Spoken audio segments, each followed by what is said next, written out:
മണികണ്ഠൻ ആരാന്ന് മനസ്സിലായോ? നമ്മുടെ ഗജവീരനാണ്. അവനങ്ങനെ തലയുയർത്തി നിൽക്കുന്നത് കണ്ടാൽ തന്നെ ഒരു ഐശ്വര്യമാണ്. അവന്റെ കഴുത്തിലെ മണികണ്ഠൻ എന്നുള്ള മാല ഒന്ന് കണ്ടാലോ? നമ്മുടെ മണികണ്ഠനെ കാണാൻ എത്ര ഭംഗിയാണ്. ഇടയ്ക്ക് ചെറിയ മഴ പെയ്യുന്നുണ്ട്. തല ഉയർത്തി തുമ്പിക്കൈയുമായി നിൽക്കുന്ന മണികണ്ഠനെ കാണാൻ തന്നെ ഒരു അഴകാണ്. 1923 നോബൽ സമ്മാനം ലഭിച്ച ശാസ്ത്രജ്ഞന്മാരായ ഫെഡറിക് ബാറ്റിങ്ങും ചാൾസ് ബെസ്റ്റുമാണ് ഇത്. ഇൻസുലിൻ കണ്ടുപിടിച്ച കനേഡിയൻകാരാണിവർ.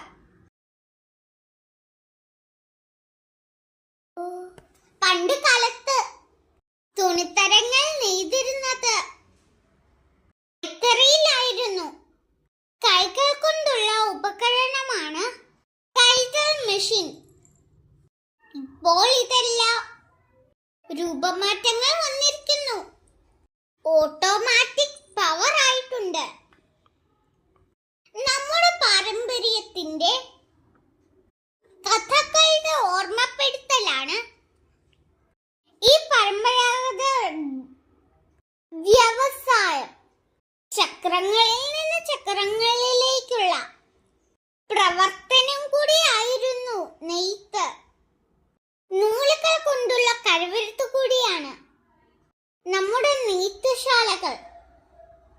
ഒരു കാലത്ത് നെയ്ത്ത് പണി ചെയ്യുന്ന കുടുംബത്തിൽ നിന്നുള്ളവർ അവ ഒരു കൂട്ടായ്മയായി കഴിഞ്ഞു. പിന്നീട് പൗരാണിക വ്യവസായശാല കൂടിയാണ് നെയ്ത്തിടങ്ങൾ. തനത് ലാളിത്യവും തെളിമയും വിളിച്ചോതുന്ന നെയ്ത്ത് ഗ്രാമങ്ങൾ അങ്ങിങ്ങായി കാണപ്പെടുന്നു. അവിടെ കുറെ നെയ്ത്ത് ശാലയുടെ കൂട്ടായ്മകളും കൈത്തറി തുണികളാണത്. പണ്ട് കാലത്തുള്ളവർ എത്ര വൈദഗ്ധ്യത്തോടെയാണ് അല്പവിശ്രമങ്ങൾക്കായി കൽമണ്ഡപങ്ങൾ കാണപ്പെടുന്നു. കല്ലിൽ നിർമ്മിച്ച പില്ലറുകളാണ്. കല്ലിൽ കൊത്തുപണികളുമുണ്ട്. മേൽക്കൂരയും അതുപോലെ തന്നെ. നമുക്ക് അല്പം വിശ്രമിച്ചാലോ കൂട്ടുകാരെ? കുറെ നടന്നതല്ലേ, നമുക്കിനി അല്പം വിശ്രമിച്ചാലോ? നല്ല തണുത്ത കാറ്റ് വീശുന്നുണ്ട്. എനിക്ക് വിശ്രമ